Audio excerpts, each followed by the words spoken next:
en Radio Jabato, sin palos en las ruedas, dirigido por Javier Font. Gracias a Fundación 360 para la Autonomía Personal y Fama Cocemce, Madrid. Muy buenas, ¿qué tal? ¿Cómo estamos? Otra vez de nuevo por aquí. Ha sido un placer, se nos ha hecho muy cortito, la verdad. Es algo que pasa raudo y veloz, como un rayo, ¿no? Bueno, miren, yo me gustaría también decirles que próximamente la Federación de Asociaciones de Personas con Discapacidad, FAMA, y su Fundación 360 para la Autonomía Personal, quienes gracias a ellos tenemos la oportunidad de estar aquí con todos ustedes, van a dar, pues algo importante, que es un reconocimiento a personas físicas, a instituciones que han hecho cosas muy relevantes para las personas con discapacidad. Todos ellos han trabajado para mejorar su propia autonomía personal. Y el día 21, en el Paseo de la Castellana, se hará entrega de esos galardones, por lo cual les contaremos más adelante quiénes han sido premiados. Nada, les iremos contando un poco y aquí les contaremos después también cómo ha ido esa entrega de premios con voces en directo de cómo ellos han visto la evolución de las propias personas con discapacidad desde tiempos remotos hasta el día de hoy.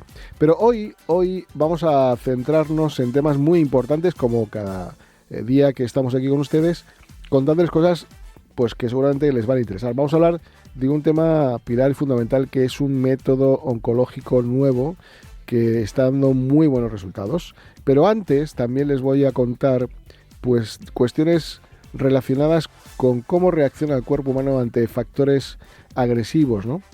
Ustedes seguramente han visto a lo largo de la historia en distintos rincones del mundo rostros marcados por su propia determinación, por el sufrimiento.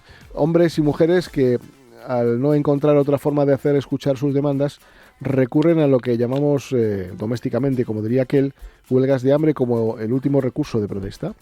Un acto extremo, muy extremo, una decisión que enfrenta al cuerpo con sus propios límites y que muchas veces deja secuelas irreversibles. Hoy, en nuestro editorial, vamos a hablar sobre lo que realmente sucede en el organismo cuando una persona deja de alimentarse. Analizaremos cómo reacciona el cuerpo, en qué momento comienza el deterioro irreversible y, sobre todo, qué consecuencias puede llevar a tener una discapacidad para toda la vida. Cuando una persona inicia una huelga de hambre, en las primeras horas del cuerpo se mantiene estable. Las reservas de glucógeno en el hígado y los músculos brindan energía suficiente para que el organismo funcione con cierta normalidad. No hay síntomas evidentes, no hay dolor. Sin embargo, a medida que los días avanzan, la historia va cambiando. Entre el segundo y el quinto día, la falta de alimento obliga al cuerpo a buscar nuevas fuentes de energía. Sin azúcares disponibles, el organismo recurre a la grasa almacenada. Aparecen los primeros signos de desgaste, fatiga extrema, mareos, falta de concentración. Y para entonces el metabolismo comienza a ralentizarse y el cerebro, privado de glucosa, empieza a funcionar con menor eficiencia. Ya después de 2 semanas, el panorama es mucho más alarmante. El organismo, al quedarse sin reservas de grasa, empieza a consumir de su propia musculatura. Sí, el cuerpo se devora a sí mismo. Se degradan los músculos, los tejidos y, lo más grave, los órganos vitales comienzan a deteriorarse. El corazón, por ejemplo, un músculo más que en esta ecuación, se debilita. Los latidos vuelven a ser irregulares, el riesgo de insuficiencia cardíaca crece y todo empieza a funcionar muy mal. En este punto el daño puede ser muy irreversible y si la huelga de hambre continúa, aparecen secuelas que no siempre pueden revertirse, incluso si la persona sobrevive. La falta de nutrientes también impacta en los huesos, debilitándolos hasta volverlos frágiles y propensos en fractura. En esta fase es cuando nos preguntamos si todo esto merece la pena, pero más allá de esta pregunta vamos a analizar cuál es el funcionamiento del cuerpo ante una situación de estas características.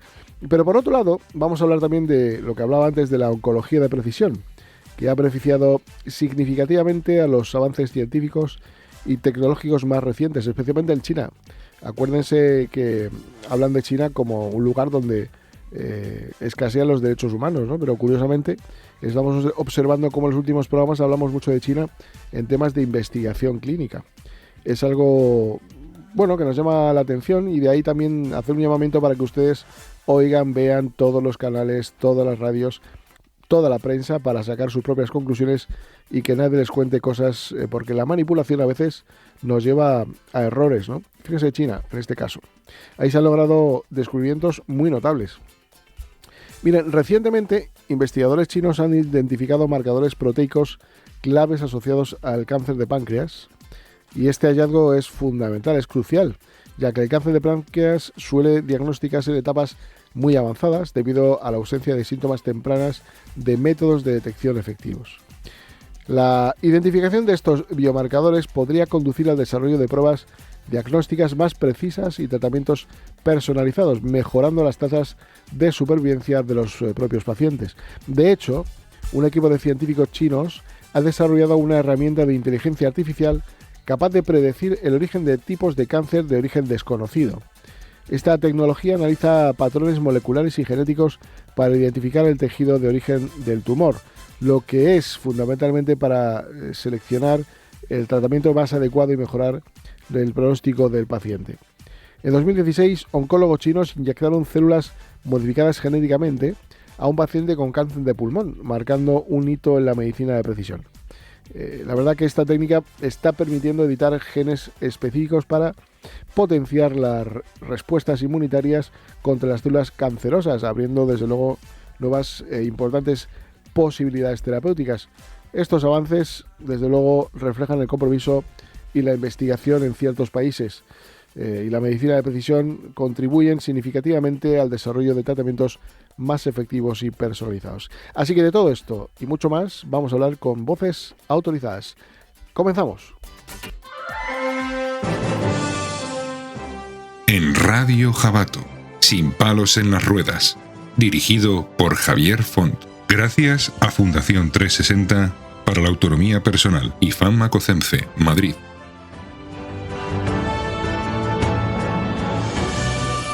Y bueno, como les decía, vamos a hablar de esa nueva metodología de trabajo contra el cáncer que se está desarrollando en muchos lugares, pero aquí también en España.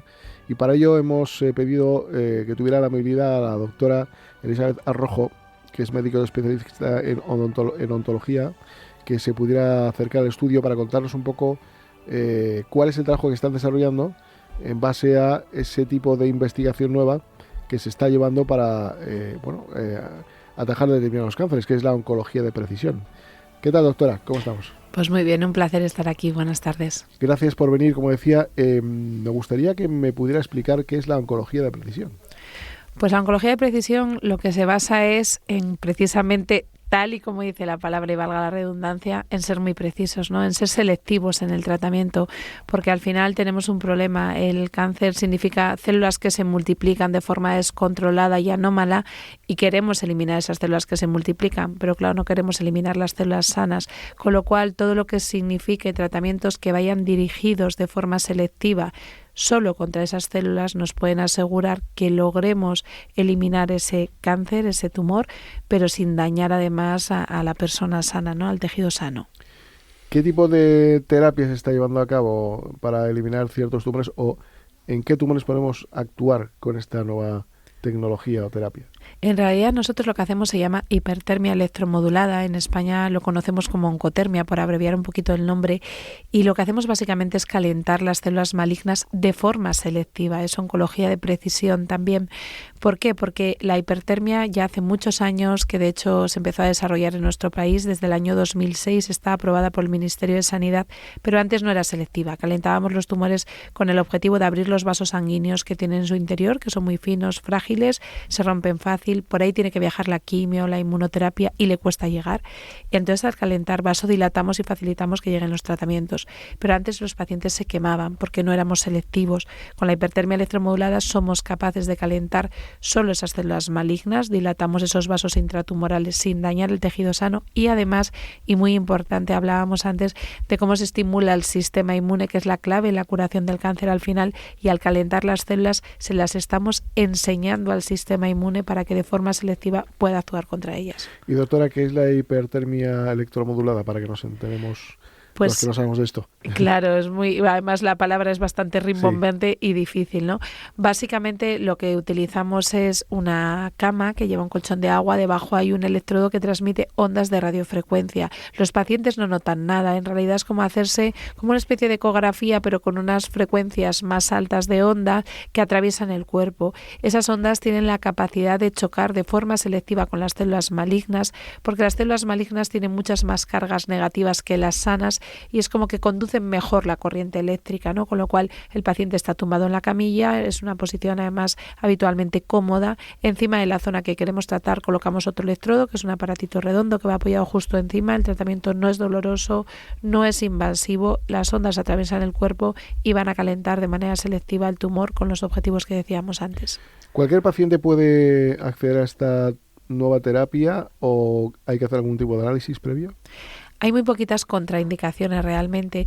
En realidad, todos los pacientes que tengan tumores sólidos, y eso significa tumores que no sean leucemias, que no sean de la sangre, por así decirlo, porque esos están demasiado dispersos y no tenemos dónde focalizar el calor, pero sí que, por ejemplo, en pacientes, incluso hablábamos antes del cáncer de páncreas, con metástasis, podemos tratarles de forma localizada y en realidad pues necesitamos un diagnóstico oncológico, evidentemente, con las pruebas de imagen que nos permitan saber dónde tenemos que focalizar ese calor que utilizamos.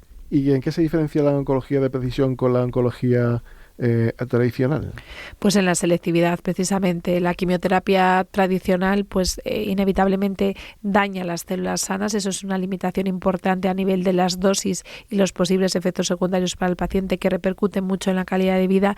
Y ahora cada vez más incluso estamos tendiendo a que ya no usemos tratamiento solo por el tipo de tumor, si es de mama, si el origen es páncreas, si el origen es colon, sino que estamos buscando características peculiares de esas células malignas para buscar fármacos que vayan dirigidos contra esa característica especial. De esta manera somos mucho más selectivos, podemos dar dosis más altas que dañen las células malignas, pero protegemos las células sanas. Con lo cual, como la propia palabra indica, somos más precisos en ir directamente a esas moléculas, ¿no? Eso es. Que están mal. Eso y es. los tratamientos también se ajustan. Estamos creando nuevos tratamientos de quimioterapia para ser menos agresivos, que el paciente lo pase peor, tenga esas... yo me acuerdo, por desgracia, hemos vivido cerca algún tipo de esta circunstancia donde el paciente vomita, se le cae el pelo.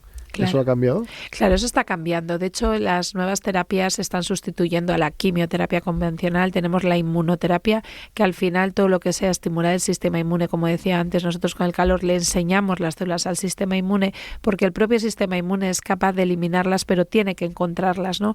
La inmunoterapia potencia esto, es un tratamiento dirigido contra características específicas. Y las nuevas terapias se llaman muchas veces ahora terapias dirigidas, porque son dirigidas contra un factor específico de esas células. De hecho, los oncólogos cada vez decimos más que la quimioterapia en sí está destinada a desaparecer, porque la sustituirán los nuevos fármacos dirigidos, que se llaman así además terapias dirigidas contra factores específicos de las células malignas. En la editorial hablábamos de que China, curiosamente, ¿no? Porque decíamos también pues que no es un país que destaque por el cumplimiento de los derechos humanos. Sin embargo, parece ser que es un país que avanza mucho en investigación clínica en temas de cáncer y tumores, ¿no? Y hablaban también un poco de que habían creado un sistema a través de la inteligencia artificial. Esto está muy de moda ahora, no sé si es algo ya manido, demasiado ya, y nos falta ya ver otras cosas más avanzadas, pero ¿realmente hay algún planteamiento en el que la inteligencia artificial juega un papel determinante para ser precisos o incluso hasta para prevenir algún tipo de tumor? Claramente, la inteligencia artificial yo creo que nos puede ayudar mucho. ¿Por qué? Porque tenemos tal cantidad de datos cuando analizamos un tumor, las características individuales además del propio paciente, que no somos capaces, la mente humana no es capaz de poner todos los datos en común y establecer a veces conclusiones. La inteligencia artificial en base a bases de datos que sean muy amplias, con miles de pacientes, al final puede extraer conclusiones. Si todos los pacientes, por decir algo, rubios de repente responden peor a un tipo de quimioterapia, pues probablemente sea que eso influye de alguna manera, ¿no? Y a lo mejor tenemos que usar otro tipo de tratamiento tratamiento diferente. Sabemos que tratamos a los pacientes a priori con el mismo tipo de enfermedad y hay unos que el tratamiento funciona y otros no. Y esto es porque nunca es lo mismo. Están los factores individuales de la propia persona, pero además los factores diferenciales de la propia enfermedad. Y en la parte de la prevención es fundamental. Nosotros hace 2 años fundamos el Centro Nacional de Prevención del Cáncer y me gustaría transmitir este mensaje que es muy importante porque más del 40% de los casos de cáncer se pueden prevenir modificando los hábitos de vida y esto está en el Plan Europeo de Prevención del Cáncer. Europa mismo tiene un plan para proteger en esto y es muy importante tomar acción y tomar conciencia. Estamos haciendo, de hecho, estudios también precisamente utilizando inteligencia artificial para ver qué ocurre con las personas que a lo mejor comen pues brócoli a diario, ¿no? O hacen deporte a diario, 20 minutos o 10 minutos, ¿cuánto es mejor? La OMS dice que lo ideal es 20 minutos al día, pero a lo mejor en personas de edad más avanzada tiene que ser un poquito más o un poquito menos. Tanta información, por ejemplo, se habla mucho también de la microbiota, ¿no? Las bacterias intestinales, no somos capaces de procesarlas como seres humanos independientes cuando tenemos tantos datos que barajar, pero la inteligencia artificial puede ser muy útil en esto.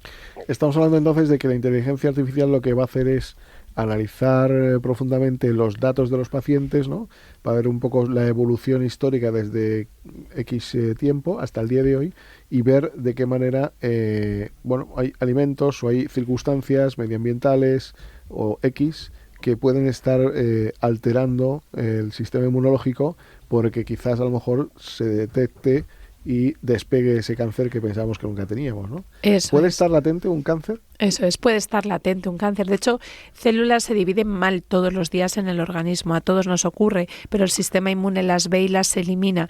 ¿Qué ocurre? Que cuando se escapan al sistema inmune y hay factores predisponentes, se habla mucho del estrés, la subida del cortisol, suprime el sistema inmune, esas células se empiezan a dividir de forma atípica y acaban generando un tumor. Y las propias células, por ejemplo, hay genes que están encargados de la proliferación de las células benignas para regenerar nuestros tejidos.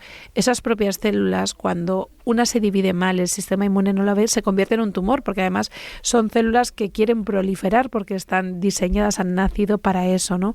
Entonces, al final, tenemos que abordarlo de una manera directa, también sabiendo el tipo de genes que pueden predisponer a los distintos tumores.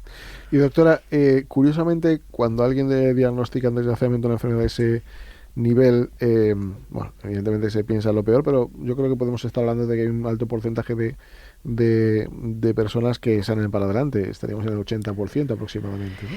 Efectivamente, curación completa es verdad que la estamos consiguiendo más o menos en un 60%, la idea es llegar al 70% en los próximos años, pero es verdad que el cáncer a día de hoy, cuando no se cura, se cronifica en el tiempo con una frecuencia relativamente alta y además con calidad de vida. Y esto tiene que ser un mensaje importante para la población, porque además necesitamos que esos pacientes sean pacientes, que tomen una parte activa de la enfermedad, que no tienen la toalla, porque necesitamos que se cuiden, que cuiden su alimentación, el ejercicio físico, porque al final el ser humano es un ser humano completo, no solo la enfermedad. Y decía pues que cuando a uno se lo diagnostican, bueno, pues ahí está, los síntomas son relativos o prácticamente inexistentes, pero curiosamente cuando se trabaja para ser eliminado ese cáncer, es como que el cáncer se revuelve y empieza a dispararse y empieza a propiciar un panorama complicado. ¿Es mejor tocarlo o no hacer nada? ¿O qué hay que hacer? Porque también es verdad que cuando son personas mayores las células van mucho más lentas, ¿no? Y el desarrollo de la enfermedad también va más lento, ¿no? Al final, desde mi punto de vista, lo ideal es tratarlo. Yo siempre digo que la peor toxicidad suele ser el propio tumor. Al final queremos evitar efectos secundarios de fármacos, pero muchas veces la progresión del tumor hace mucho daño, ¿no? Es cierto que hay tumores que no dan síntomas al principio. Por ejemplo, el cáncer de páncreas es uno de ellos, que cuesta diagnosticarlo porque no da síntomas y se encuentra ya avanzado. Pero claro, tener una progresión del tumor sin tratamiento a veces da una calidad de vida bastante difícil y los tratamientos han mejorado muchísimo. Ya no hay tantos casos como se oía antes, ¿no? De ese malestar, de esos efectos secundarios tan importantes de las quimioterapias porque han evolucionado mucho los fármacos. ¿Los nanomedicamentos son igual de específicos y determinantes en esta terapia? ¿Juegan un papel determinante? ¿Es alternativo, es complementario? En realidad no hay todavía nanofármacos que se hayan demostrado como eficaces. Sí que hay estudios que se están probando para hacer llegar, incluso utilizando virus que infectan las células malignas y luego usamos tratamientos contra esos virus, pero todavía no es un tratamiento estándar. Mire, doctora, ¿me va a permitir que hablemos con una paciente, además creo que la están tratando ustedes, se llama Raquel Romero, y quería saludarla. Raquel, ¿qué tal? Hola, buenas tardes, muy bien, muchas Pues, gracias. ha sido una de las pacientes de esta clínica a la que te has sometido a un tratamiento de oncología de precisión. ¿Y cómo estás? Pues actualmente me encuentro bastante bien y como bien mencionas, ya desde el año 2022 que fui diagnosticada de un cáncer de ovarios más carcinomatosis peritoneal, me puse en manos de la clínica y de la doctora Elizabeth Arrojo y bueno, tengo que decir que hasta ahora, que me he dado ya 5 tratamientos de oncotermia con ellos, la respuesta ha sido muy buena, he ido mejorando. Es verdad que he necesitado en momentos puntuales combinar la quimioterapia con las sesiones de oncotermia, pero siempre a nivel de pruebas, que es lo que necesitamos, bien sean de imagen o en este caso marcadores tumorales, pues bueno, sí es verdad que la mejoría siempre ha sido pues muy muy notable y mi calidad de vida evidentemente pues con un panorama, en principio eso lo conoce mucho mejor la doctora que yo, que para eso es la oncóloga.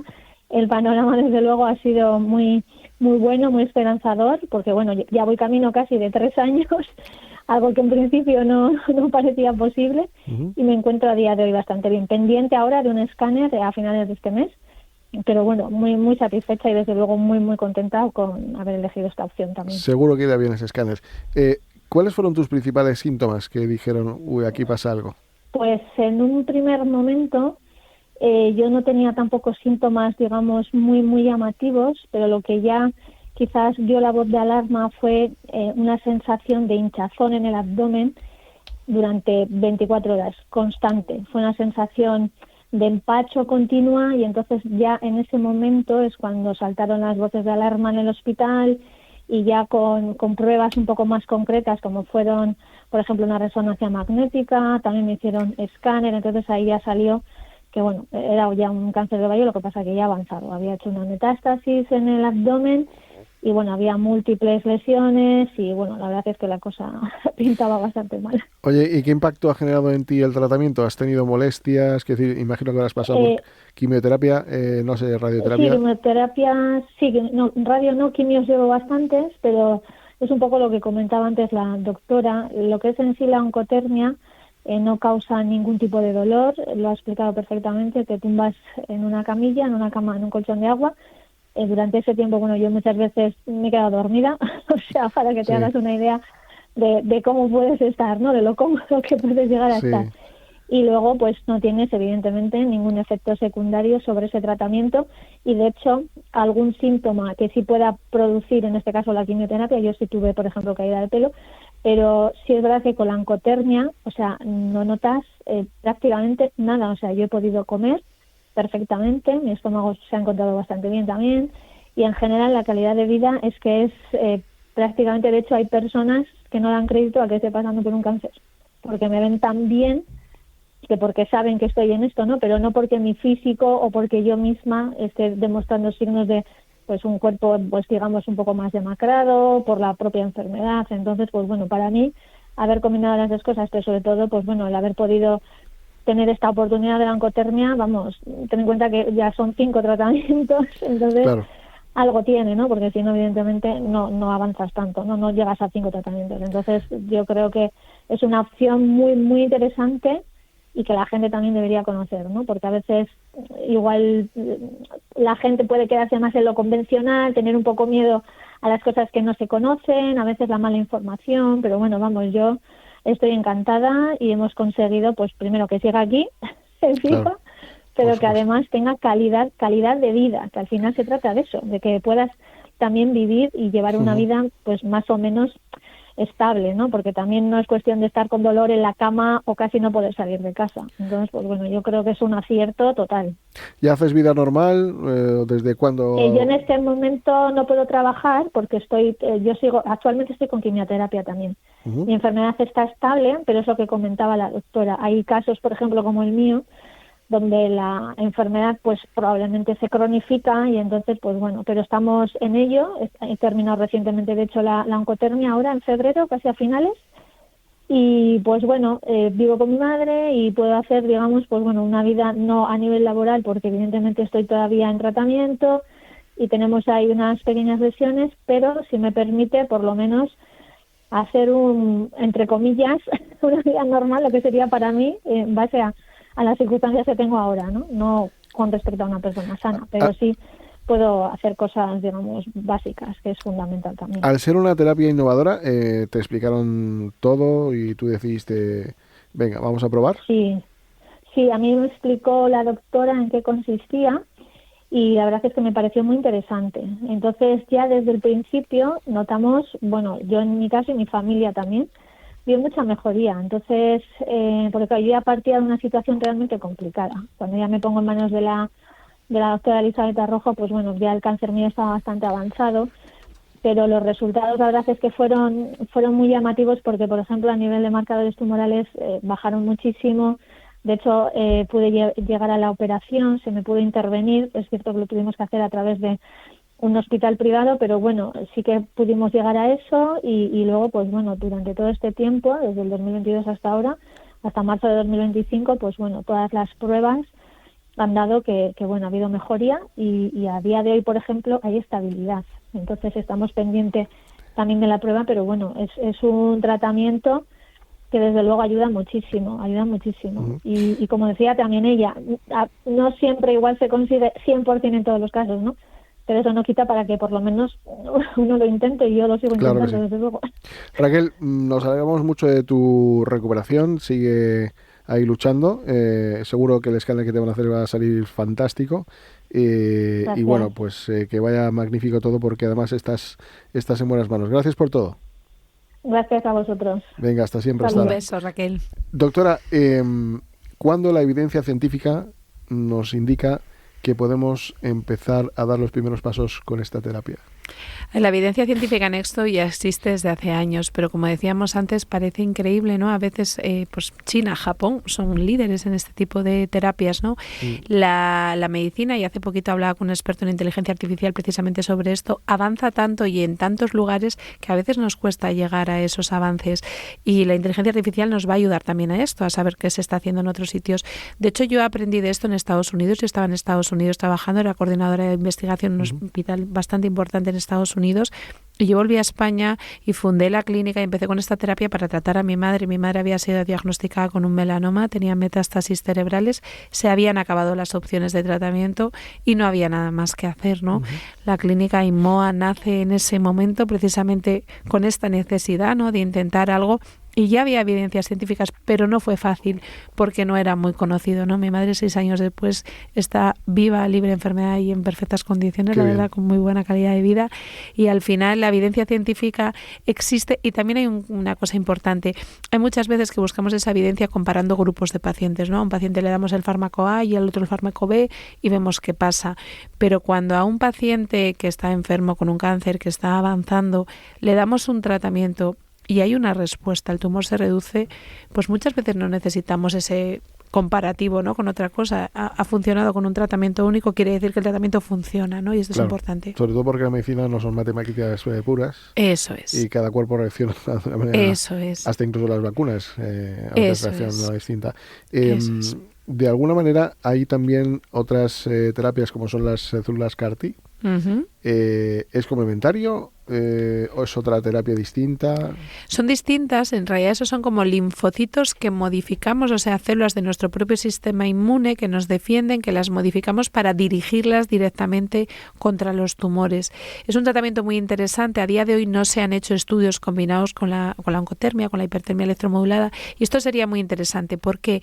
Porque las células malignas tienen una dificultad, que es que el microambiente tumoral, que es, por así decirlo, donde nadan esas células malignas, es muy hostil a todo lo que es el sistema inmune porque tiene muy poco oxígeno por los malos vasos sanguíneos. Eso hace que las células del sistema inmune no se puedan hacer como adultas. ¿Qué ocurre? Ponemos CAR-T a un paciente y una de las dificultades que se encuentran esos linfocitos que dirigimos contra el tumor es que como no hay oxígeno no pueden hacerse como adultos. Entonces a veces fallan los tratamientos por esto. Si combinamos, y esto es una hipótesis muy interesante que estamos intentando de hecho desarrollar en un estudio, las CAR-T con tratamientos como es la hipertermia electromodulada, donde oxigenamos y facilitamos que se desarrollen mejor, probablemente tengamos un potencial muy importante para tener todavía mejores resultados. Hay un Centro Nacional de la Prevención contra el Cáncer. Eso es, sí. Hace 2 años lo fundamos porque el cáncer aumenta de forma exponencial. Es la gran pandemia de la humanidad. En 2040 habrá un 60% de casos más de cáncer. 1 de cada 2 hombres y 1 de cada 3 mujeres a día de hoy en España va a tener cáncer, y lo que es muy importante es dar ese mensaje con una evidencia científica muy clara. Esto está en el Plan Europeo de Prevención del Cáncer, no es cosas de chamanismo, de cosas que se dicen esotéricas, ¿no? Que ahora en esta infodemia, esta desinformación que hay de gente hablando de muchas cosas sin el conocimiento y la experiencia, pues no es algo que no sea una realidad, ¿no? Más del 40% de los casos de cáncer se pueden prevenir modificando los hábitos de vida. De hecho, Europa, y esto es público, es un documento que se puede buscar, tiene 12 recomendaciones de hábitos de vida para prevenir la enfermedad. El cáncer, por ejemplo, de pulmón, el de esófago, se pueden prevenir el 90% de los casos con los hábitos de vida, el del colon un 55%, el de páncreas un 35%. Es muy importante conocer esto porque la población tiene que también saberlo para responsabilizarse en el cuidado de su día a día, para que realmente todos trabajemos conjuntamente para frenar esta pandemia que está siendo el cáncer.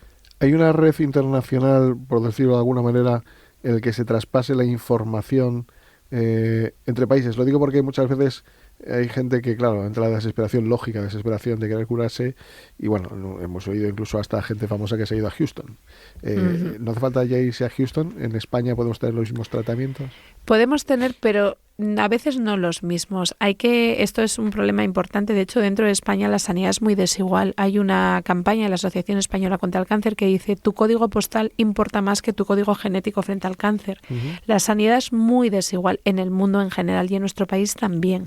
Entonces, yo animaría a las personas a hacer consultas de segunda opinión, que además la propia sanidad pública tiene esa figura. Uno puede pedir una consulta de segunda opinión en otro hospital, en otro centro. Es un derecho. Ya no solo irse a la sanidad privada, que está muy bien, porque yo que trabajé en Estados Unidos varios años, allí es muy estándar el preguntar, porque los recursos son limitados, no todos los centros tienen los mismos tratamientos, ni todos los profesionales tienen la misma experiencia y conocimiento. Es imposible. Yo hay muchas cosas que desconozco o no soy experta en ellos.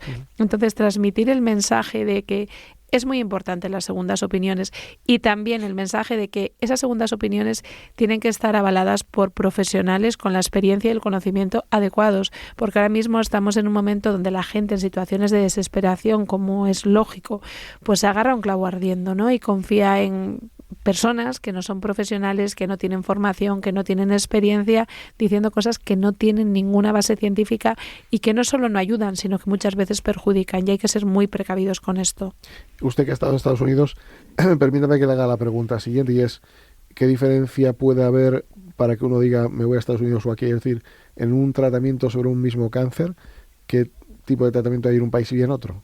Pues muchas veces la investigación en Estados Unidos es uno de los países que lidera por la inversión que se hace. Entonces, dentro de todo lo que son fármacos como más avanzados, allí hay más opciones. De hecho, es que muchas veces nos pasa que un fármaco aprobado en el mundo, en Europa, en Estados Unidos, tarda en llegar a España 10, 15, 20 años. Y son fármacos que ya están funcionando en otros países.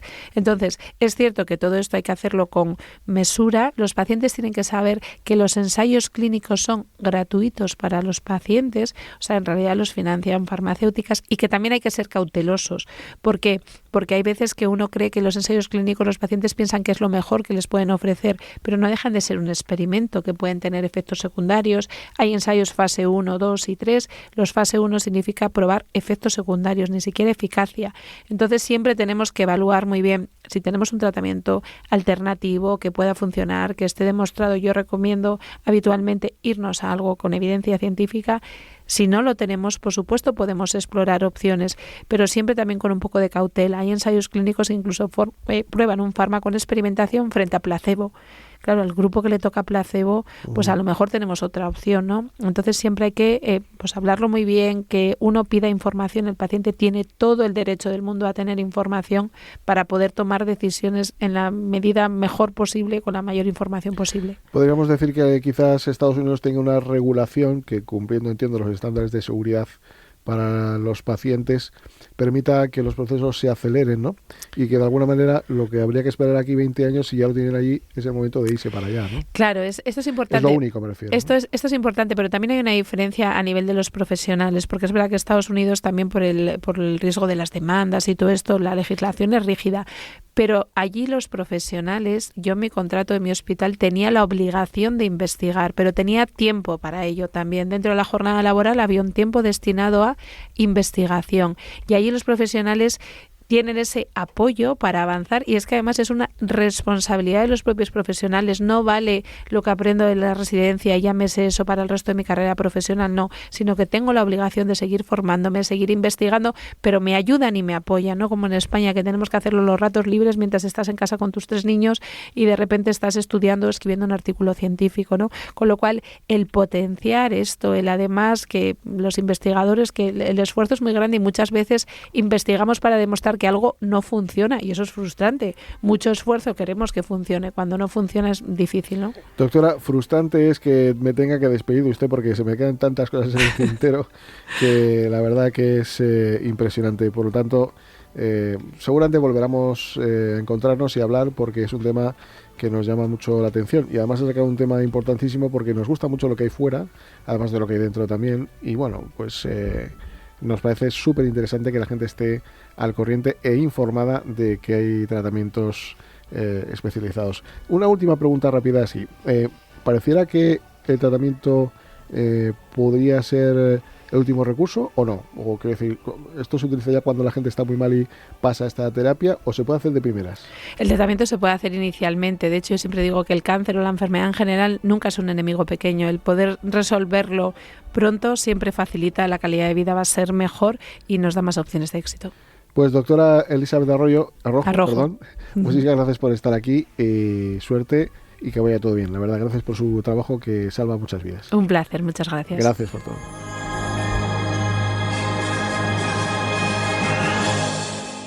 En Radio Jabato, sin palos en las ruedas, dirigido por Javier Font. Gracias a Fundación 360 para la Autonomía Personal y Famacocenfe, Madrid.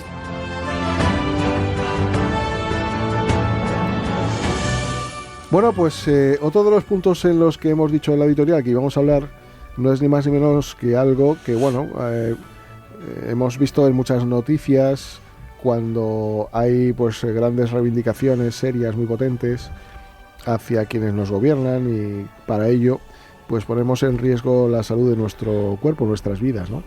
Y para ello vamos a hablar de los efectos de las huelgas de hambre, y sobre todo, lo más importante, cómo afecta el que un cuerpo no esté nutrido, no esté alimentado, cómo poco a poco se va deteriorando y al final incluso también pueda generar algunas discapacidades, ¿no? Para ello hemos invitado al estudio a 2 personas que nos van a contar mucho sobre este asunto. Una es el médico especialista en medicina familiar y comunitaria, es Ayose Pérez, al que tengo el placer de saludarle. Gracias por estar con nosotros. Y también en el estudio se encuentra Marta Garaulet, que es nutricionista y es máster en salud pública por la Universidad de Harvard. ¿Qué tal? Hola, muy bien, encantada. Gracias por estar aquí con nosotros. Doctor, mire, quisiéramos saber en primer lugar cuál es en las primeras 24 horas de la situación en la que uno deja de comer, cómo empieza a reaccionar el cuerpo en ayuno. Pues lo primero que sucede, el cuerpo empieza a tirar de la glucosa que está almacenada en el músculo y en el hígado, y los primeros síntomas que empezamos a notar es que nos sentimos débiles, que notamos mareos, dolor de cabeza, nos sentimos irritables y sensación de hambre. Suelen ser los primeros síntomas que aparecen en los primeros días. ¿Puede vivir el ser humano menos tiempo con el agua, quizás, si deja de estar hidratado? Sí, hay diferentes tipos de huelgas de hambre. Pues hay personas que hacen huelgas de hambre absolutas, otras que toman hidratación o toman agua, y algunos con algunos suplementos. Con agua la posibilidad de durar más días vivos es mayor, por supuesto. ¿Y por qué motivo?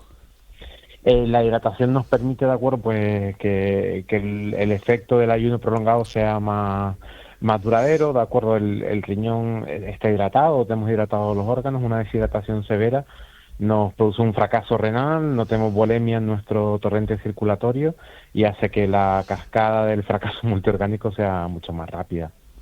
Al final entiendo que el sistema nervioso, el cardiovascular, el musculoesquelético, todos van sufriendo, pero ¿en qué orden? Normalmente lo que le expliqué antes, lo primero que durante un ayuno prolongado, lo primero que utilizamos, quitamos la glucosa del hígado y del músculo.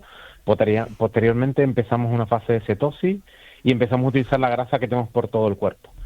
Y posteriormente utilizamos las proteínas. Entonces, el cuerpo además la pregunta que me hace es muy interesante. Primero empieza a quitar energía de los órganos no vitales y posteriormente del músculo o del hígado, y luego posteriormente pues ya empiezan a sufrir nuestros órganos vitales, corazón, riñón y cerebro. ¿Y cuánto tiempo puede estar un cuerpo tirando de esa cetosis? La cetosis es que depende un poco, ¿no? Si es un ayuno sin tomar líquidos o con aporte de líquidos. Normalmente la fase de cetosis va a empezar a partir del quinto día, luego hay una fase intermedia y también un poco depende de la reserva que tenga el paciente. No es lo mismo un paciente obeso que tenga mucha grasa, porque va a tener más capacidad de tirar de sus reservas. Entonces depende mucho de la situación nutricional previa del paciente, de las patologías que tenga. No es un paciente, por ejemplo, cirrótico, que padezca del hígado, y un paciente que padezca del riñón, pues todas las patologías previas pues pueden acelerar el proceso, ¿no? Es un proceso muy complejo. Somos muy diferentes todos y la capacidad de respuesta del organismo es diferente en cada uno. Cuando, por ejemplo, ya alguien deja ese estado de huelga de hambre y empieza a alimentarse, eso no se puede hacer deprisa y corriendo. No, primero porque cuando uno entra en situación de cetosis está con una sensación, de hecho hay muchas dietas que funcionan de esa manera, está con una sensación nauseosa, hay intolerancia a la vía oral y probablemente estemos vomitando. Entonces la recomendación que se hace en reintroducir la alimentación es empezar con hidratación, primero con electrolitos y suplementos de vitamínicos, luego empezar con una dieta líquida con proteínas y carbohidratos, y posteriormente ir reintroduciendo el resto de los alimentos. No se puede empezar de golpe, sino ir paso a paso, ¿no? Porque los efectos también pueden ser letales si no lo hacemos bien, ¿no? Si empezamos a un paciente que ha dejado de comer, de repente empieza a tomar energías con mucha grasa, con mucho tal, pero probablemente no los tolere, diarrea, vómitos, y no los tolere. Entonces hay que ir poco a poco. ¿Y cuál es el proceso de recuperación? Quiero decir, cuando un paciente ya desiste de esta situación, los médicos actúan. ¿Qué es lo primero que hace un médico para pues reconducir la situación de salud de estas personas? Entiendo que al margen de rehabilitación, si es que pues los músculos se han deteriorado mucho o ha sufrido algún deterioro óseo, también orgánico, por supuesto, también, ¿no? Riñones y demás, corazón. Todo esto, ¿cómo se empieza, doctor? Hay que hacer una valoración integral del paciente. Yo me dedico a urgencias, que me dedico un poco más a la parte inicial de cuando me toca algún paciente de este tipo, pero hay que hacer una valoración integral del paciente, ver qué lesiones se han producido en su cuerpo, e ir valorando uno a uno, de acuerdo, pues el daño, si incluso hay algún caso que si tiene lesiones neurológicas, pues ver cómo rehabilitarla, luego ir ganando otra vez masa muscular y todo ese tipo de cosas, aparte de todo el aspecto que tiene que ver con la salud mental, ¿no? Es decir, que es bastante duro una persona que llega a una situación de huelga de hambre, la decisión que ha tomado, pues luego darle apoyo psicológico, ¿no? Doctora, aquí entra en juego mucho el nutricionismo. ¿Qué hacemos con un caso de esas características? Hombre, yo creo que primero tener claro que esta persona ha tomado esta decisión por ideas políticas. El problema está cuando hay personas que hacen ayunos prolongados simplemente porque creen que va a ser mejor para ellos. Los intermitentes que le llaman, ¿no? Sí, claro, ayunos de más de 3 días, de 4, entras en todo este mismo proceso que ha comentado también el doctor, pero es cierto que primero avisar muy bien y también que sepa el individuo dónde se mete, porque es cierto que esto es un estrés metabólico enorme. Nosotros necesitamos comer, todas nuestras células comen constantemente, o sea, no es una cuestión de que ellas también paren de comer. Y como no paran de comer, como ha dicho el doctor, es súper importante que tengan azúcar, glucosa de forma continua.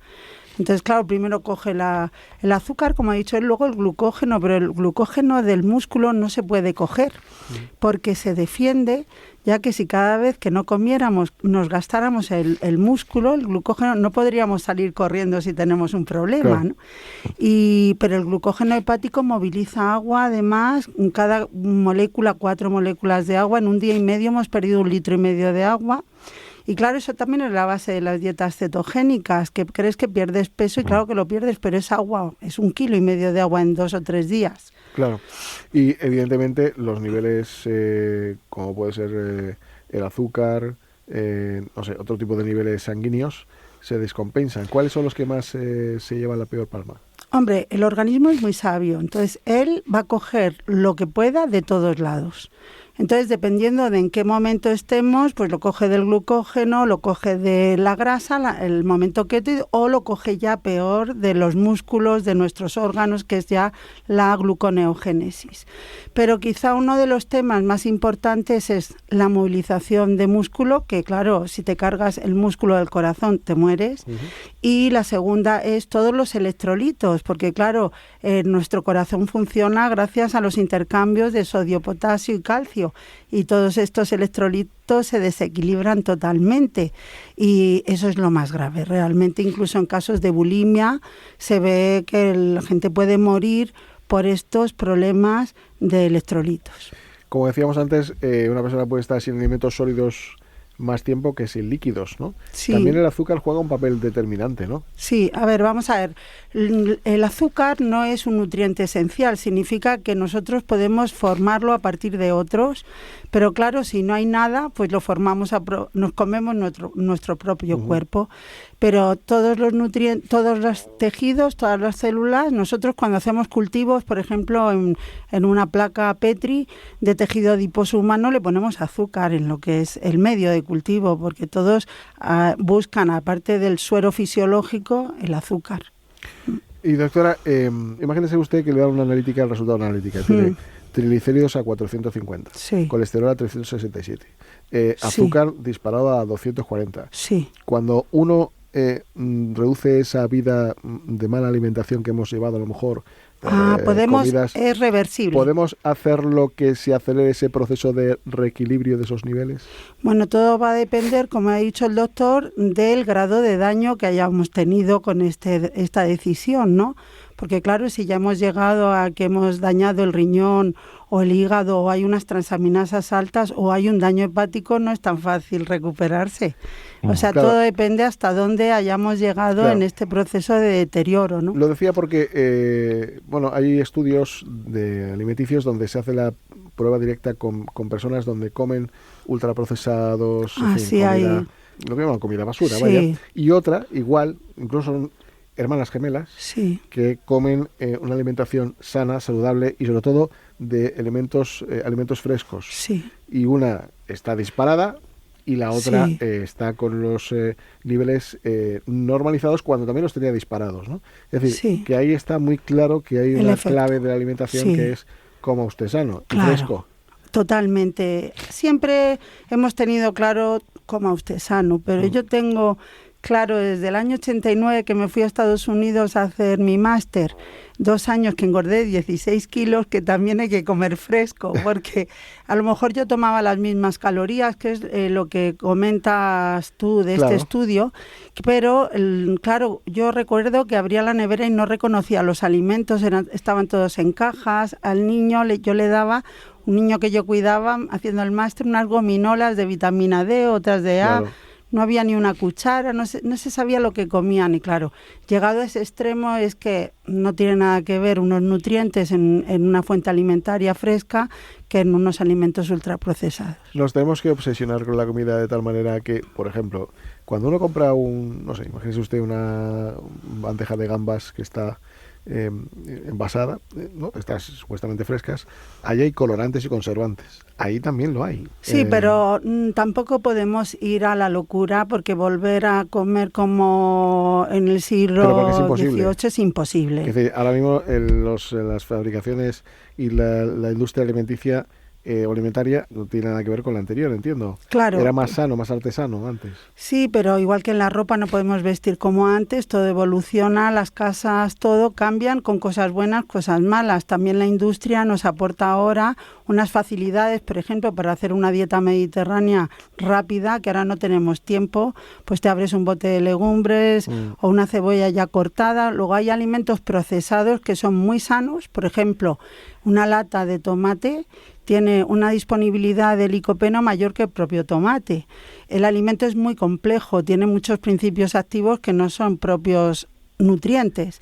Pero es cierto que la idea es aprovechar y dirigir a la industria hacia aquellos alimentos que nos ayuden a llevar una dieta sana y alejarnos de todos estos procesados, sobre todo los ultraprocesados, que son un desastre. O sea, ¿se puede adelgazar sin pasar hambre y estar saciado? Claro que sí. ¿Y estar saciado? Y estar saciado, claro que sí. Uno de los factores que más nos sacian, aparte de la proteína, es la fibra. Y claro, tú empiezas a tomar verduras, frutas, legumbres, por ejemplo, 3 días a la semana, lentejas, garbanzos, habichuelas como plato principal. Y luego una gran ensalada, con eso te sacias mucho y es una alimentación sana. Otro día una pasta integral con atún, con tomate, otro día un arroz, una paella. Tú puedes comer muy bien y estar saciado. Y doctora, porque para que no pareciera que se utilizan distintos criterios sobre ninguna base, que yo creo que sí la hay porque entiendo que hay una analítica de sangre previa de cada paciente, hay nutricionistas que dicen fuera radicalmente los hidratos de carbono, aumento de las proteínas, pero sin embargo, por lo que me está contando, se pueden mezclar unas cosas y otras de manera equilibrada en cuanto a la frecuencia y en cuanto a la cantidad. Sí, mira, justo, y no lo decimos porque estamos en España. Hace relativamente poco hubo una reunión que se llama Eat Lancet, de la revista científica Lancet, que reunió a muchos expertos del mundo entero para ver una dieta saludable y sostenible para el planeta, dirigido por el profesor Willett, que es el jefe de salud pública de Harvard, y llegaron a la conclusión de una dieta mediterránea. O sea, era mucho cereal integral, mucho fruta, verdura, pescado, carne poca, hasta unas cantidades que te suenan ridículas, 70 gramos a la semana, que eso es un filete pequeñito. Claro. Y aceites saludables, poliinsaturados, monoinsaturados, mezclar, porque el índice glicémico de una mezcla, de un arroz mezclado, es mucho menor que de un arroz blanco solo, y eso es lo que se está decidiendo ahora en Harvard, que es nuestra dieta mediterránea, pero un poco simplificada. La dieta mediterránea es muy nombrada a nivel internacional para esto que estamos comentando, pero también hay otras dietas. La japonesa, por ejemplo, también utiliza alimentos muy frescos y está considerada como una de las mejores dietas para la salud de las personas. Sí, sobre todo la salud cardiovascular, pero eso fíjate que, claro, es que hay muchísimas formas de alimentarse en el mundo, sobre todo basadas en las culturas tradicionales, que son súper saludables, porque la gente no es tonta, pero hay muchas maneras de llegar a comer bien. Lo importante es que al final, cuando yo te haga a ti una analítica, tú estés bien.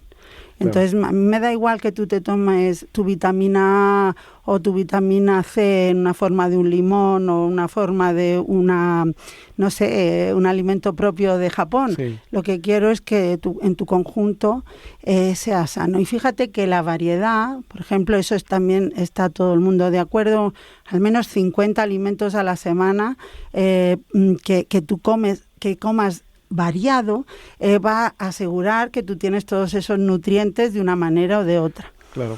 Y doctora, la analítica de sangre se supone no lo sé, para que usted Sí. nos aclare, que es para ver los niveles o porque de alguna manera también ustedes identifican qué cuestión puede ir mejor o peor. Y ahí también le incluyo una segunda pregunta. ¿El asunto de la microbiota también podría ser analizado para saber qué alimentos pueden ser los mejores para mejorar la salud de las personas? Sí, ahora mismo vamos todos hacia una nutrición personalizada, es decir, que puede haber una moda general, que ahora se lleve, imagínate en ropa que se lleve el azul, pero luego yo puedo saber a ti qué azul te va mejor para tus ojos, ¿no? Bueno, pues igual hay unas recomendaciones generales de alimentación, pero luego hay una nutrición personalizada y nos podemos basar primero en tu genética. Podemos ver qué variantes genéticas tienes tú ahora con un análisis de saliva, hacer un polimorfismo, por ejemplo, vemos polimorfismos o variantes genéticas y hacemos un score poligénico de más de 10 millones de genes. Yo puedo ver a qué hora tienes que cenar tú, según tu genética. También puedo coger una muestra de microbiota o de saliva o de heces y a ir hacia mejorar todo tu sistema y que no tengas disbiosis. Y también puedo ver tu vida social, qué te gusta, tus gustos, todo para hacer algo para ti que sea personalizado y sano. También hay mal pensados en esta vida y algunos dicen, claro, es que nos dicen que comamos 5 veces al día para que estemos consumiendo más, la industria de la alimentación gane más dinero, o es verdad que hay evidencia científica de que comiendo 5 veces al día pequeñas cantidades esto sirve para algo, o cada cuerpo es un mundo, o cómo funciona. A ver, yo ahora mismo estamos investigando en Harvard sobre los horarios de las comidas, cuántas veces hay que comer, etcétera. Lo que está claro es que no podemos estar comiendo continuamente ni dejar de comer continuamente. Entonces nuestro organismo y sobre todo nuestro reloj biológico se activa y sabe qué hora es en función de cambios de ayuno e ingesta. Entonces va a depender, por ejemplo, aquí en España comer 3 veces es como lo mínimo. Y aquí en España el problema es que si tú desayunas a las 6 de la mañana o 7 y vas a comer a las 3:30 a tu casa, pues te vendrá bien tomar algo. Pero si tú desayunas a las 11 y vas a comer a las 2, pues no comas nada. O sea, todo esto es una lógica aplastante. Lo mismo por la tarde. Si tú cenas tardísimo, oye, pues merienda, pero si tú no cenas tarde, pues come algo por la tarde. O sea, no creo que eso haya una regla para todos. También aquel dice que somos un animal civilizado, pero que en la época de la prehistoria sí que es verdad que la gente salía a cazar y comer cuando tenía hambre. Sí. No estaba todo el día 3 veces al día, ni mucho menos. Ni mucho menos. Y eran bastante fuertotes, altos y rudos, ¿no? Sí. Entonces, ¿esto se podía extrapolar al día de hoy? O también la vida nuestra, de esa socialización que nos hemos dado, de hacer negocios en comidas, de hablarnos con los amigos en las cenas, ese tipo de cosas también influye, no sé si muy positivamente, ¿no? Así es, fíjate que comer en español viene de conjunto, de comer con gente. Yo cuando voy a Boston, yo voy allí y soy la que aglutino a la gente para comer junta, porque si no la gente come en el ordenador. No habla, no se comunica. No habla, no se comunica. Entonces, efectivamente, fíjate lo que está pasando con el ayuno intermitente en las propias familias, que el ayuno a lo mejor te puede ir muy bien a ti, pero decides no cenar y luego está ahí tu mujer comiendo sola, no hay, entonces se desestructura muchísimo el sistema. Vamos, que cada persona es un mundo, pero hay que tener en cuenta muchos factores. O sea, que la alimentación nos trae cosas muy buenas y a veces cosas sí, no tan buenas. Son decisiones que hay que pensarlas bien, porque alimentarse es el placer primero de la vida y además te trae muchas cosas buenas siempre que esté organizado. Doctor, hay un tema que nos preocupa muchísimo también cuando empieza el deterioro del cuerpo en una huelga de hambre o cuando uno deja de comer, ¿no? Vamos a irnos un poco ya no tanto a huelgas de hambre, sino a cuestiones que están ocurriendo, ¿no? ¿Cuáles son los principales efectos neurológicos que nos podemos encontrar cuando alguien deja de comer? En las primeras fases lo que se produce es una irritabilidad, un nerviosismo. Posteriormente incluso se puede producir un daño en el sistema nervioso periférico, el síndrome de Wernicke. Incluso el paciente, como antes nos decía la compañera, la glucosa es el metabolismo principal del cerebro, y si el paciente puede llegar incluso a coma si no se alimenta de manera prolongada y a la muerte de manera secundaria. Al final, un médico está obligado a intervenir cuando alguien deja de comer. No, las recomendaciones que hay del Consejo de Malta y las recomendaciones es que el médico está un poco para acompañar, incluso en el régimen penitenciario, y solamente en aquellos momentos en la que se ponga en peligro la vida del paciente podemos intervenir de manera involuntaria a la decisión del paciente. Las recomendaciones es siempre permitir el derecho de decisión del paciente, la autodeterminación, y que sea el que tenga la capacidad de decidir. Un problema de bioética bastante discutido y bastante duro, ¿no? Es decir, cuál es lo que está primero, ¿no? La beneficencia del paciente o el derecho a decidir, ¿no? Hay un protocolo específico de Malta, de la Sociedad Médica Mundial, que un poco establece los deberes del paciente y los del médico a respetar la decisión del huelguista. Pues doctor Ayose Pérez y doctora Marga Garaulet, gracias por su presencia hoy aquí. Nos ha ilustrado mucho la reacción del cuerpo y sobre todo también aquellas cuestiones que dilucidan a las personas que nos están escuchando qué medidas o qué trabajo desarrollar sobre sí mismo cuando quieren adelgazar o cuando quizás puedan ver en riesgo sus vidas porque no coman, ¿no? Así que muchas gracias por su trabajo y mucha suerte. Gracias a usted. Vale, muchas gracias. En Radio Jabato, sin palos en las ruedas, dirigido por Javier Font. Bueno, pues seguimos con inteligencia, mucha inteligencia. Ahora la inteligencia artificial, vamos a hablar de ello. Vamos a hablar de, cosas innovadoras que se están llevando a cabo gracias a esta nueva tecnología y que sobre todo se aplican para mejorar la salud de muchas personas. Miren, vamos a hablar de la fisioterapia digital que está asistida por inteligencia artificial y que de alguna manera es como una herramienta pues que complementa y refuerza tratamientos de fisioterapia que requieren que los pacientes, y están ya en su historia clínica digital, tengan una información más exacta para prevenir algún tipo de lesión.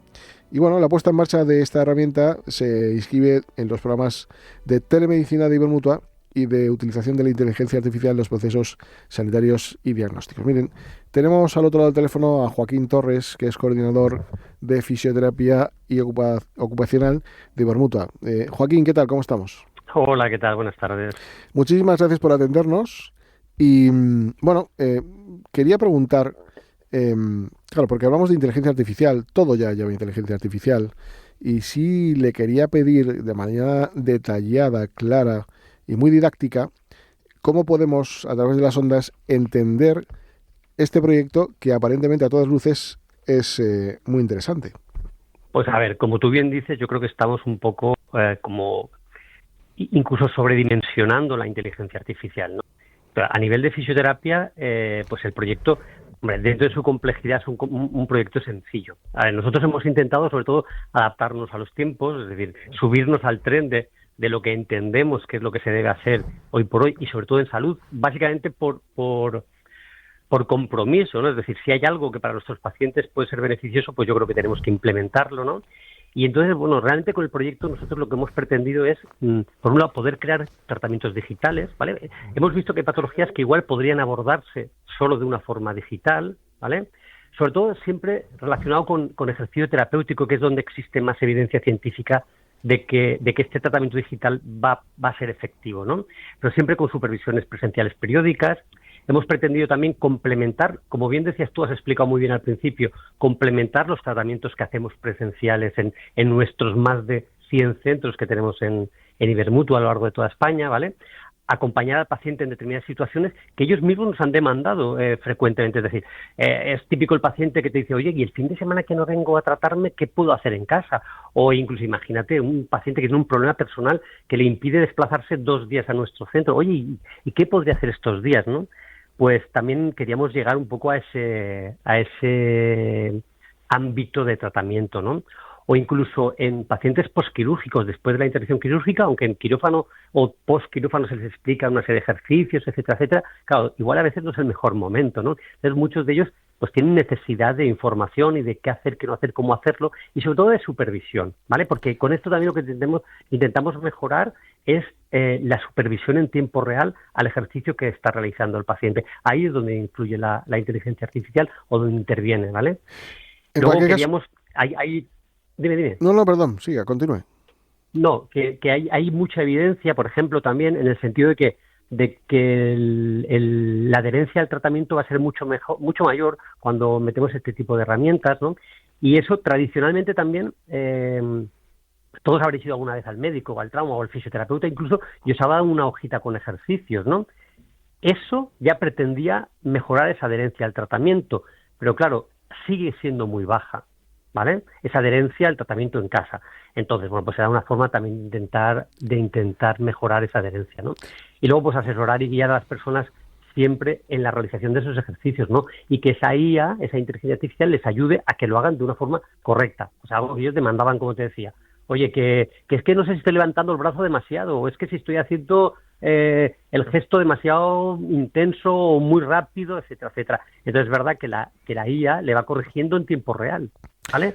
Con unos parámetros que previamente les hemos marcado, y entonces el paciente se siente mucho más relajado, mucho más tranquilo y convencido de que está haciendo las cosas como tiene que hacerlas. Evidentemente la tecnología es muy importante, pero aquí siempre decimos nosotros que hay un margen de la población que se queda fuera, que es, por ejemplo, el de las personas mayores. Y otro lado que vemos un poco negativo, no digo en el proyecto que es fantástico, es que normalmente a uno le gusta que el fisioterapeuta le vea, ¿no? Le palpe, le mire, ¿no? El color de la vista, de los ojos, el tacto. Entonces, ¿de qué manera esto vamos a transformar la situación de relación paciente-fisioterapeuta de tal manera que, bueno, además también lo ha comentado, la desafección de los tratamientos, no es lo mismo tener la obligación de irte hasta donde tenga que ver el fisioterapeuta que hacerlo desde el domicilio, ¿no? Claro. Yo creo que tengo ya una edad que estoy más próximo a lo que tú estás planteando pero claro, tú ten en cuenta que cuando tú planteas un proyecto de estas características, tienes que tener en cuenta que este proyecto no es un proyecto, en ningún momento vas a sustituir la fisioterapia, evidentemente que no, y en ningún momento es un proyecto que justamente deje a un lado eso que acabas de comentar, esa relación entre el sanitario y el paciente, en este caso entre el fisioterapeuta y el paciente, que yo creo que es básica en muchos casos, ¿no? Entonces, por ejemplo, nosotros lo que hemos hecho es, primero, establecer unos criterios muy concretos de inclusión de pacientes a esta estrategia. Es decir, esto no sirve para todos, es decir, hay una brecha digital, pero a veces incluso tanto en el profesional sanitario como en el paciente. Es decir, no tiene sentido que yo meta en este proyecto a un señor que no tiene siquiera facilidad con el móvil. Evidentemente que no. Tenemos otras estrategias. Pero la idea es un poco eso, ese avance que podemos generar en algunas patologías que hemos visto que podemos mejorar de forma notable, ¿no? Es decir, hay patologías que podríamos llamar banales, por decirlo de alguna forma, donde simplemente a lo mejor, pues en vez de hacer venir al paciente 5 veces a tratamiento semanalmente, pues a lo mejor se le podría hacer venir 2 días, ¿vale? Con un tratamiento presencial y de las características que consideremos, incluso a veces de mayor calidad, ¿vale? Porque puedes jugar entonces con las ratios que estás tratando diariamente, ¿vale? Y el resto de pautas que las hagan a domicilio. Porque es que esto nos valdría también, tú piensas que el paciente puede estar en tratamiento fisioterápico 1:30, correcto. Pues que el día tiene 24 horas. ¿Y qué hace el resto de horas? ¿No tiene nada que hacer en relación a su patología?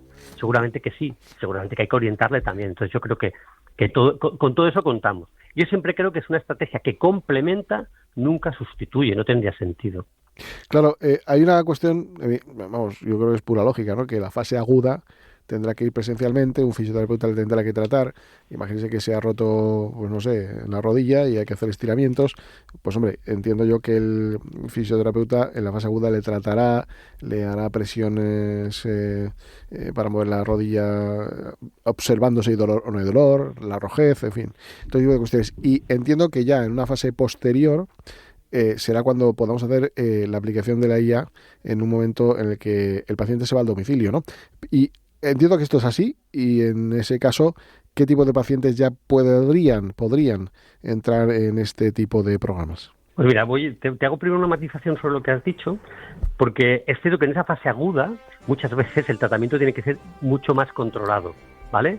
Mucho más moderado. Es decir, en una fase aguda pues a veces no por más hacer, la evolución va a ser más rápida. Al contrario, el paciente requiere unos tiempos, una adaptación de los tejidos, etcétera, etcétera. Entonces muchas veces ahí es donde, por ejemplo, ahí quizá la IA vendría muy bien. Por ejemplo, un postquirúrgico, pues a lo mejor con 3 sesiones semanales y pautas domiciliarias de control de edema, control muscular, mantenimiento articular, sería suficiente, ¿vale? En una fase intermedia, pues a lo mejor tú ya puedes implementar mucha más actividad y entonces a lo mejor sí que nos beneficiaremos de una presencialidad mayor, ¿vale? Y luego, cuando llegamos a esa fase final, donde el paciente ya es prácticamente autónomo, etcétera, etcétera, pues igual ahí podría entrar nuevamente, ¿vale?, este tipo de conceptos y acompañar ese destete que llamamos tradicionalmente al paciente que ya está en una fase final de su evolución, prácticamente está normalizando su actividad diaria y ya no necesita un tratamiento tan intenso, ¿vale? Pero sí que a veces necesita ese asesoramiento o esa ayuda, ¿vale?, para adaptarse a la vida normal nuevamente, ¿no? Entonces, de hecho, tenemos un protocolo diseñado en este proyecto que se llama acompañamiento al alta, ¿no? Es decir, hay pacientes que cuando se incorporan a su día a día, a su actividad laboral, porque ya están, si no al 100%, pues al 90%, pues sí que te requieren de ese acompañamiento o de ese, oye, ¿y entonces ahora qué puedo hacer? O si me molestase algún día, ¿qué debería hacer? Etcétera, etcétera. Entonces ahí también cabe notablemente este tipo de estrategias. Joaquín Torres, gracias por tu aportación, mucha suerte con el proyecto, que seguramente que tendrá muy buen resultado y que por lo menos propiciaremos que esa desafección a tratamientos que hay o esa no adherencia vaya menos y que los pacientes mejoren su calidad de vida. Gracias de todo corazón. Bueno, muchísimas gracias a vosotros por interesaros por nuestro proyecto, también sobre todo por visibilizar a estas grandes desconocidas que somos las mutuas colaboradoras de la Seguridad Social, por ello en concreto por interesaros por la fisioterapia y por la fisioterapia a nivel mutua. Venga, muchas gracias. Muchas gracias, buen día, hasta luego.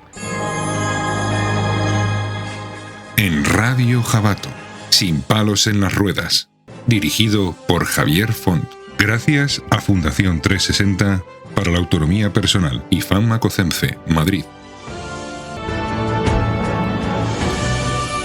Bueno, pues vamos a hablar de todo un poco. De todo un poco significa que esta semana la Fundación 360 para la Autonomía Personal de las Personas con Discapacidad lanzó un comunicado en el que hablaba que era muy complicado llegar a los procesos de autonomía personal si lo que prevalecía era el modelo de negocio asistencial que hay en centros residenciales, que no están pensados desde luego para propiciar ni mucho menos la autonomía personal de las personas con discapacidad. El modelo desde luego no es el más acertado si lo que queremos es que la gente no esté institucionalizada, y para ello pues hay que cambiar los sistemas de control y trabajo de las empresas de ayuda a domicilio. Para ello pues entre otras cosas es necesaria la incompatibilidad de estas empresas en que puedan prestar estos servicios si se tienen residencias, porque lo que está ocurriendo es que muchas personas que tienen la ayuda a domicilio no lo aguantan más y acaban en las residencias de estas empresas que tienen esa manera de trabajar tan dual, ¿no? Es decir, tenemos ayuda a domicilio, que es un caos para que al final los usuarios pues se quieran ir a una residencia que curiosamente también es de la empresa de ayuda a domicilio, con lo cual la plaza de por vida es a 3.000 euros el mes. No hay mucho trabajo que hacer. Bueno, hay el típico trabajo que hacer, pero todo se gestiona de otra manera. Querido Cristian, cuéntame un poco qué ha pasado.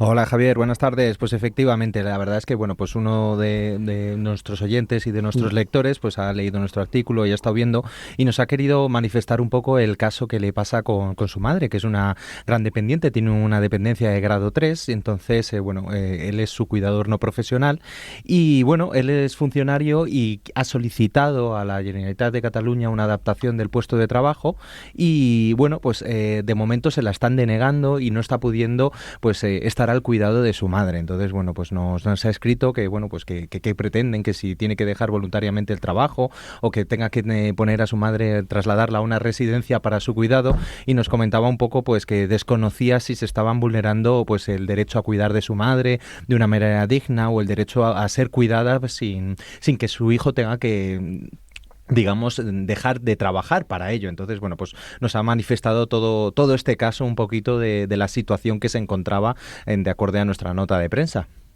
Oye, pues sin más preámbulos voy a hablar con Ramón. Voy a llamarle Ramón para obviar un poco su nombre, de tal manera que bueno, no tengamos ningún reparo en contar las cosas como son, porque a día de hoy lastimosamente todavía andamos con ciertos reparos y miedos a que puedan existir represalias. Ramón, ¿qué tal? ¿Cómo estamos? Muy buenas tardes, muy bien, vamos aguantando. Bueno, me alegro mucho, sobre todo que nos hayas llamado, que te hayas puesto en contacto con nosotros, porque de alguna manera opinas que lo que está ocurriendo es lo que describe ese comunicado de la Fundación 360 y en especialmente qué es la situación concreta de lo que te está ocurriendo. Pues mira, para poneros en contexto, mi madre tiene 80 años, hace 18 años, desde los 62, que tiene un grado 3, como bien decía tu compañero, de la ley de dependencia. La tengo pues el 80-90% del día en la cama, encamastrada. Yo soy su cuidador no profesional. Bueno, y viendo que publicaron un Real Decreto Legislativo, concretamente el 2/2024, el 21 de mayo, que se ajustaba justamente a mi caso, es decir, decía literalmente que podías pedir una adaptación horaria en tu lugar de trabajo, porque este Real Decreto Legislativo modificaba un artículo de la EBEP, del Estatuto Básico del Funcionario del Empleado Público, y me permitían hacer este horario que yo solicitara. Solicité dicho horario solo en turno de mañana, porque es a las tardes cuando no tengo nadie que me pueda cuidar mi madre, y ni corto ni perezoso. La Generalitat de Cataluña desestimó esa petición, dijeron que ellos tienen una normativa propia, que no se tienen por qué acoger al Real Decreto Legislativo publicado y que no me lo iban a conceder. Yo sabía de esa normativa propia, pero también pensé que tendrían un poco de humanidad. No fue ese el caso, no tuvieron ni humanidad tampoco. Y Ramón, ¿esto lo has recurrido o has desistido ya por agotamiento? Lo he recurrido mediante mi sindicato al juzgado, pero claro, eso va a tardar a lo mejor 1 año y medio o 2 en llegar. Claro, la verdad que es que nosotros observamos que hay un modelo de negocio con las personas que yo no sé si está vinculado un poco con las propias administraciones para que esto sea así, porque no es normal que al final, claro, las familias o los sistemas de gestión de este tipo de ayuda a domicilio, pues si es que llegan algunas familias, que algunos ni llegan, pues está propiciando que al final desistáis y que pidáis un ingreso en residencia, cuando, por otro lado, el gobierno está diciendo que no quiere institucionalizar a las personas. Pero por lo que veo, al final, ¿qué es lo que vais a seguir haciendo? Cuidar de la madre, lógicamente, vosotros. Yo siempre he tenido claro que la quiero cuidar. Mi madre hizo mucho por mí cuando era pequeño y me cuidó muchísimo. Yo tenía enfermedades varias y no sabían lo que tenía, y la pobre hasta se endeudó para solucionar mis problemas. Pobrecita, es que la tengo que cuidar. Me veo en la obligación. Lo quiero hacer siempre, pero claro, es que te ponen entre la espada y la pared. Fíjese usted la malicia de mi empresa, que lo que pedía era solo trabajar al turno de mañana, no hacer como hago ahora, que me pueden poner mañana o tarde cuando ellos quieran. Pues fíjese la malicia que le decía, que desde que pedí esto y me lo denegaron, ahora priman más, me ponen más expresamente en el turno de tarde. Aquí hay mucha maldad. Pues mira, Cristian, que nuestro jurídico te va a dar una opinión al respecto de esto, a ver si se puede hacer alguna cosa. Hola, buenas tardes. Nada, efectivamente, bueno, una de mis recomendaciones lógicamente iba a ser que entraras por la vía judicial, porque es importante que tengamos en cuenta que efectivamente esa reforma que había del Real Decreto Legislativo que modificaba el artículo 47 del Estatuto del Empleado Público te posibilitaba eso, y aunque la Generalitat lógicamente tiene competencias, tiene capacidad de hacer regir sus leyes, tenemos que también fundamentarnos en que, bueno, pues al final las normativas autonómicas, ¿vale? Tienen que regular, tienen que aprobar lo que establece una normativa de rango superior. Entonces, muchas veces tenemos que recordarles que, aunque ellos tengan esa capacidad de poder regir sus normativas por sus disposiciones, hay normas, hay leyes de carácter superior que tendrían que aplicarse. Entonces, bueno, una de nuestras recomendaciones, lógicamente, era que, aparte de que recurrieras por la vía judicial, acudieras también a los sindicatos o a algún abogado especializado, como has comentado, que ya has hecho, o incluso acudir a alguna inspección de trabajo,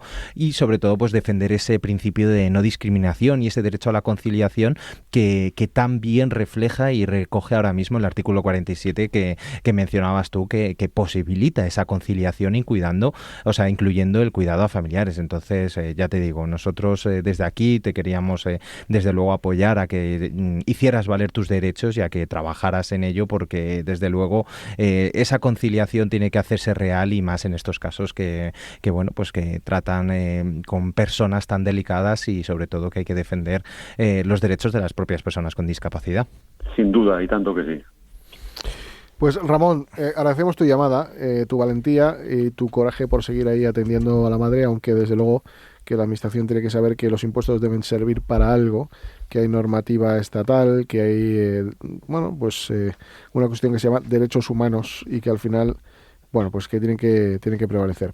Así que todo nuestro ánimo, y en todo lo que te podamos ayudar, cuenta con ello, porque desde luego tenemos una vida, pero la vamos a agotar para que en esto de lo que es la autonomía personal, pues pueda disfrutarlo cualquier persona, no por ser persona con discapacidad, sino por el mero hecho de ser una persona.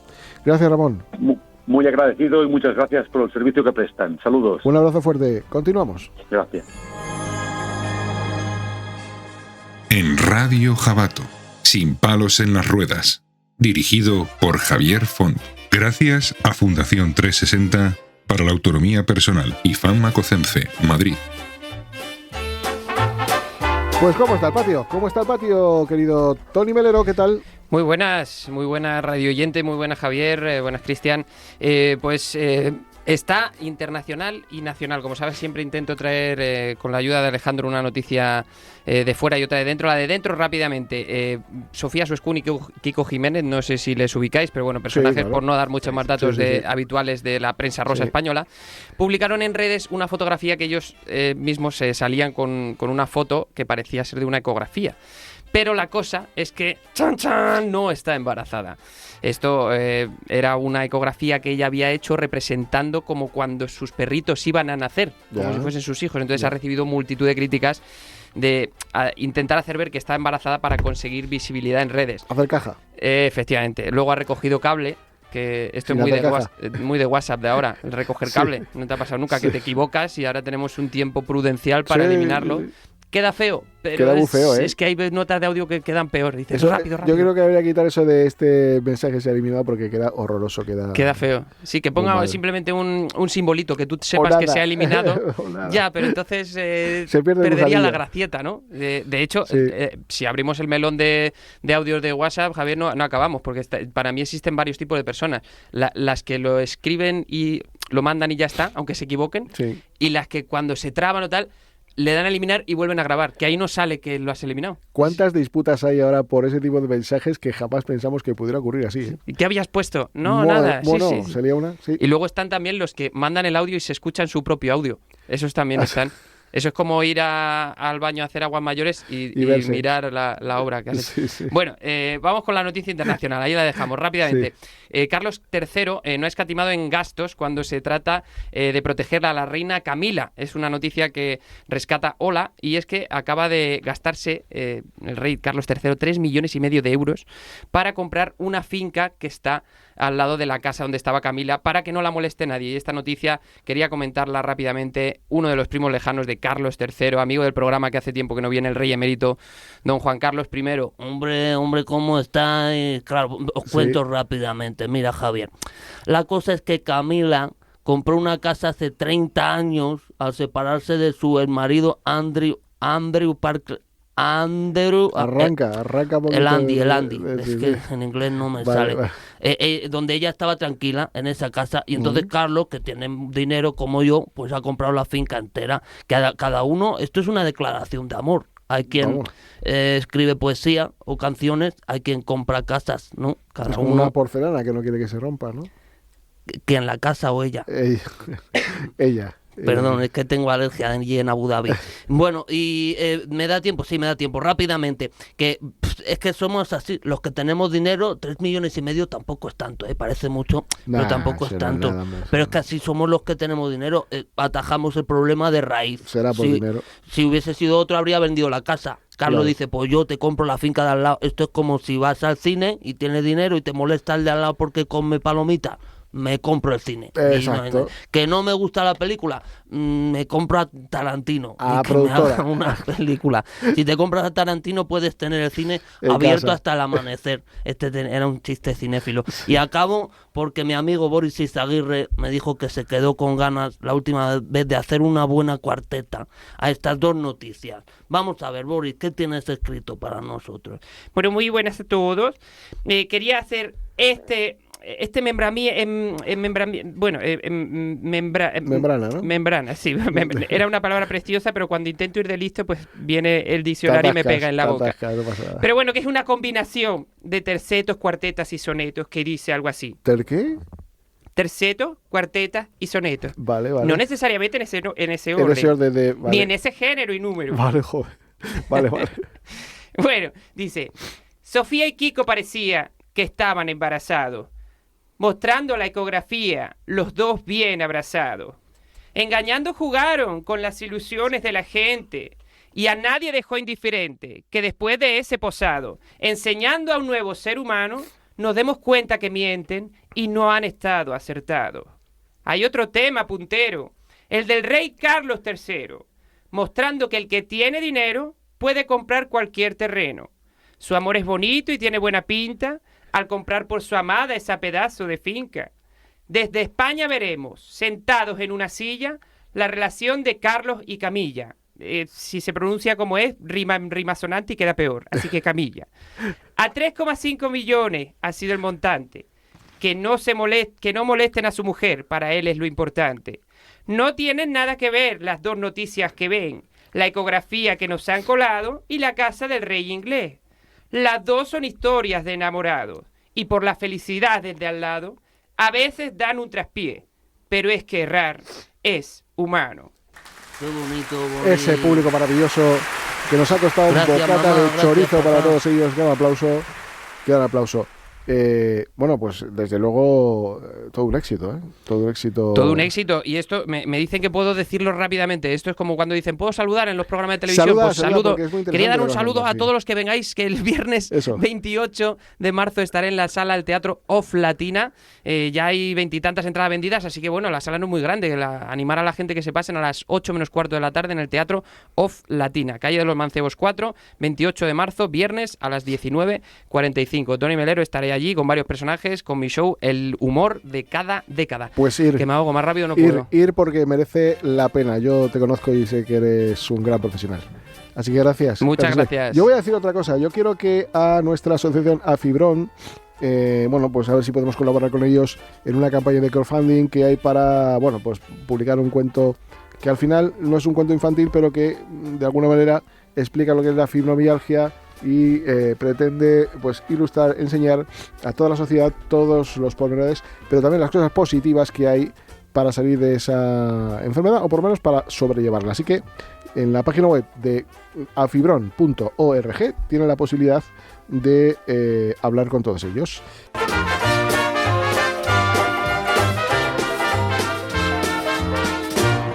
Y nosotros nos vamos. Bueno, la verdad que esta semana ha sido una semana fantástica porque ha ganado el Madrid. O sea, felicidades a los que sean del Madrid y lo siento por los que sean del Atleti, pero bueno, estamos con ellos.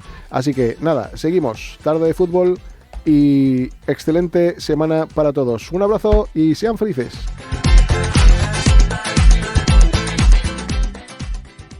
Habéis escuchado Sin palos en las ruedas, dirigido por Javier Font en Radio Jabato. Gracias a Fundación 360 para la Autonomía Personal y Fama Cocemce, Madrid.